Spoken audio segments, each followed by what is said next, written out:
सोचिए, 174 साल। जी हां, इतना लंबा वक्त लगा भारत के संविधान को वो शक्ल देने में जिसे हम आज जानते हैं। ये कहानी एक मामूली ट्रेडिंग कंपनी से शुरू होती है और दुनिया के सबसे बड़े लोकतंत्र के जन्म पर जाकर खत्म होती है। तो आइए इस सफर पर चलते हैं और देखते हैं कि ये पूरा ढांचा ईंट दर ईंट कैसे तैयार हुआ। तो सबसे बड़ा सवाल, आखिर ये सब शुरू कैसे हुआ? मतलब एक कंपनी जो सिर्फ व्यापार करने आई थी, वो देखते ही देखते एक पूरे उपमहाद्वीप पर राज करने वाली ताकत कैसे बन गई? ये अपने आप में एक गजब का बदलाव था और हमारे संविधान की कहानी की जड़ें, पता है, इसी सवाल में छुपी हैं। इस पूरी दिलचस्प कहानी को अच्छे से समझने के लिए हम इसे 5 हिस्सों में देखेंगे। पहले, ब्रिटिश राज की नींव कैसे पड़ी। फिर, सत्ता कंपनी के हाथ से निकलकर सीधे ब्रिटिश क्राउन तक कैसे पहुंची।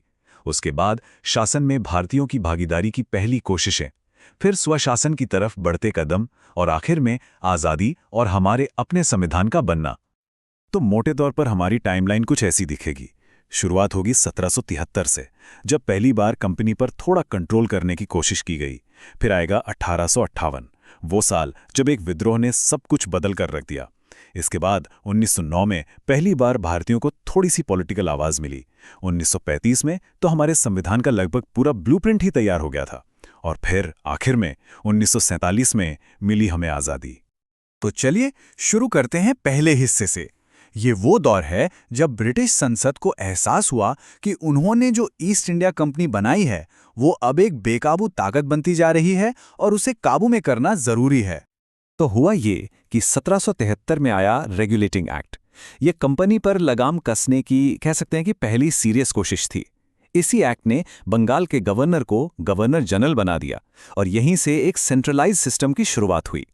लेकिन इसमें कुछ दिक्कतें थीं। ये काफी नहीं था। तो इन्हीं कमियों को ठीक करने के लिए करीब 11 साल बाद 1784 में आया पिट्स इंडिया एक्ट और इसने एक बहुत बड़ा काम किया। इसने कंपनी के राजनीतिक और व्यापारिक कामों को बिल्कुल अलग अलग कर दिया और एक बोर्ड ऑफ कंट्रोल बनाकर ब्रिटिश सरकार का सीधा दबदबा कायम कर दिया। अब आता है कहानी में एक बहुत बड़ा, एक नाटकीय मोड़। एक ऐसा विद्रोह जिसने भारत में ब्रिटिश राज का चेहरा हमेशा हमेशा के लिए बदल दिया। और वो घटना थी 1857 का विद्रोह। इसे सिर्फ एक सिपाही विद्रोह समझना बहुत बड़ी भूल होगी। इसकी आग तो पूरे उत्तर भारत में फैल गई थी और इसने ब्रिटिश हुकूमत की जड़ों को हिलाकर रख दिया था। बस इसी एक घटना ने भारत के भविष्य की पूरी कहानी बदल दी।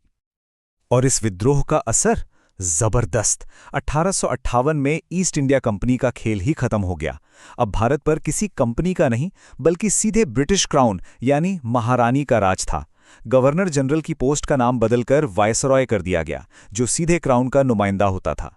यहीं से असल में ब्रिटिश राज का दौर शुरू होता है। ठीक है, तो अब सीन बदल चुका है। सत्ता सीधे लंदन से चल रही है, पर अब भारत के अंदर से एक नई आवाज, एक नया दबाव बनने लगा था, और वो थी शासन में भारतीयों की भागीदारी की मांग। पर हाँ, ये बदलाव कोई एक झटके में नहीं आया। इसकी शुरुआत बहुत धीरे धीरे, मतलब बहुत ही धीरे धीरे हुई। 1861 में पहली बार कुछ भारतीयों को लेजिस्लेटिव काउंसिल में नॉमिनेट किया गया। बस फिर सोचिए, 31 साल बाद 1892 में जाकर उनके बजट पर सवाल पूछने जैसा एक छोटा सा अधिकार मिला। इसके बाद 1909 में इन काउंसिल्स को थोड़ा और बड़ा किया गया। तो दरवाजा एक साथ नहीं, बल्कि इंच दर इंच खोला जा रहा था। अब 1909 के मॉर्ले मिंटो रिफॉर्म्स में एक ऐसी चीज आई जिसने भारत की राजनीति पर बहुत गहरा असर डाला। वो था सेपरेट इलेक्टोरेट्स या पृथक निर्वाचन। इसका सीधा मतलब था कि मुस्लिमों के लिए एक अलग चुनावी सिस्टम होगा, जिसमें मुस्लिम वोटर सिर्फ मुस्लिम उम्मीदवार को ही वोट देंगे।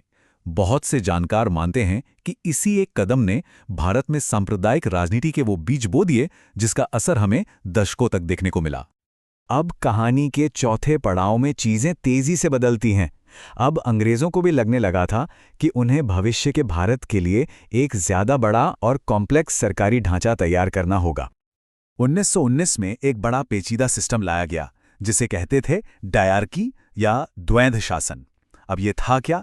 समझिए कि प्रांतों में सरकार के कामों को 2 लिस्ट में बांट दिया गया।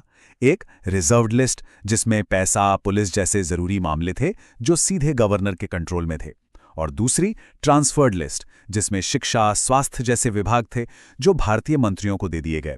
ये पावर शेयरिंग की एक कोशिश तो थी, लेकिन असली पावर अब भी गवर्नर के ही हाथ में थी। और अब हम पहुंचते हैं सबसे सबसे जरूरी पड़ाव पर, 1935 का गवर्नमेंट ऑफ इंडिया एक्ट।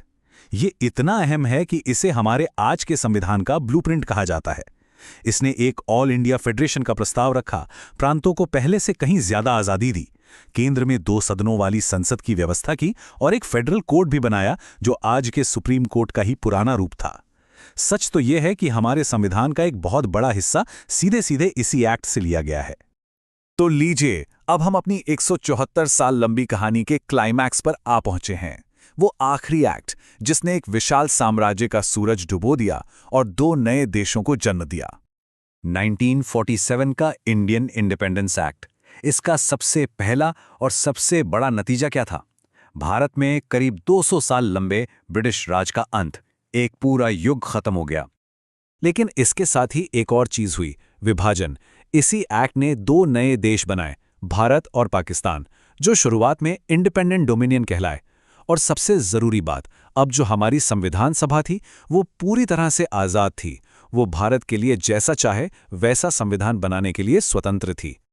तो अगर हम पूरी कहानी को देखें तो ये जो एक के बाद एक एक्ट्स आए, ये सुधार हुए और इन पर जो भारतीय प्रतिक्रिया हुई, इसी पूरी लंबी प्रक्रिया ने धीरे धीरे हमारे देश के एडमिनिस्ट्रेटिव और लीगल सिस्टम की नींव रखी।